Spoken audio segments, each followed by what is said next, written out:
At least it's not the day before Thanksgiving. That's where everybody's going to be driving and flying, and airport officials say that today is expected to be actually one of the busiest days as people try to get a jump on their flight to wherever they're going for Thanksgiving. 160,000? All at SFO. Wow, yeah, okay. Yeah.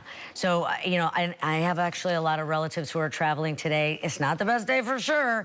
The last 3 days, SFO has seen 40% of their flights be delayed. Yeah. And we're talking about hours.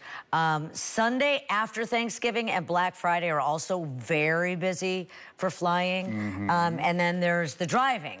And if you want to go to the Sierra, by the way, they have a lot fresh, of people do. Yeah, they have fresh snow. Look at this live look. It's still kind of a little warmish as you see closer to lake level because it's kind of rain there. Yeah. Just wait. John's been talking about feet upon feet falling over the course of this weekend. And when it comes to people hitting the roads for the Thanksgiving holiday, millions upon millions will be out there on the roads. In fact, joining us right now to talk more about that is John Treanor with AAA of Northern California. John, thank you so much for joining us. Are we looking at record numbers of people on the roads this coming Thanksgiving? We are looking at record numbers of people on the road, in the air, on cruise ships, record numbers of people traveling. AAA predicting 80 million Americans are going to be traveling over the Thanksgiving break. That is up from where we were in 2019, and that is the pre-pandemic numbers we've all been waiting to see. So we are hitting all-time records this Do week. more people drive than fly still? The vast majority of people will be driving. We are expecting about 5.8 million Americans will be flying, so most of the rest will be doing it behind the wheel of their car. Well, and a lot of people are going to be driving as we're getting hit with this atmospheric river. Any thoughts on what people just need to keep in mind as they're heading out for the holidays?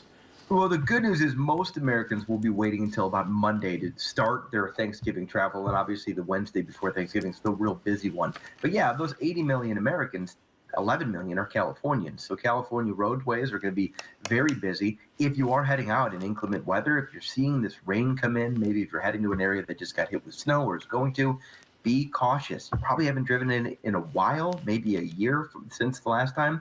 Get your car checked out, make sure your tires are ready to go, and give yourself some extra space. The number one thing we see is, you know, you brake, you skid, you hit someone in front of you or cars behind you. So make sure you're aware of the other drivers.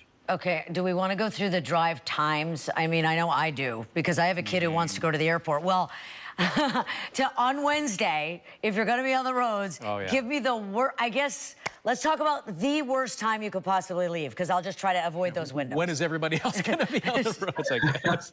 Yeah, listen, most people Monday, Tuesday, and Wednesday will be leaving early afternoon. The Monday, Tuesday crowd might be an after-work kind of crowd, so early evening. Get out early, get out in the morning. If you can get out before 10 o'clock in the morning, you're going to avoid most of the traffic. But if you want to talk traffic, we have a list of some of the busiest roadways in the country, and one Northern California roadway it hits that list, the I-80 East on Tuesday at 7:30 p.m. Very specific. That roadway from San Francisco to Sacramento, that commute's going to be more than 3 hours, 88% jump from where it usually is. So avoid that by getting out early. Sometimes it surprises me again and again, but sometimes I feel like Thursday is actually Thanksgiving Day. On the day? On the day. Well, the airports are not terrible. I have found, and I don't know about the roads. What do you think? That is the clearest road you're going to get in a long time. Most people will have gotten to their destination by Thursday. So Thursday, we're not expecting any traffic. And again, if you're at airports, you're not going to get too many people flying either because they're doing it before. Yeah. And then the other question, too, for folks hitting the road is, and you're the person to ask, what's the latest numbers, readings on gas prices? What are people looking? I feel like they've gone down recently, but I don't know. Are they bouncing back? You know, they have been going down, $4.44 across the state right now. Put that in perspective, last year, the same day, $4.94, so about 50 cents cheaper per gallon. And we've seen this decline really since September, October, after that summer driving rush. We don't expect them to be jumping right before the Thanksgiving holiday, even with all these drivers driving. They might go up a little bit because demand is up, but really, these prices are kind of what you're going to see, and that's good news for people who might be taking a road trip. And John, in all transparency, we both drive electric. That's why James isn't sure, and neither am I. Listen, so do I. You know, I drive the old Chevy Bolt, so I make sure I know where the charging stations are. There you go. Yeah, I'm with you. Thank you, John. Hey, John, appreciate it. Thank you so much.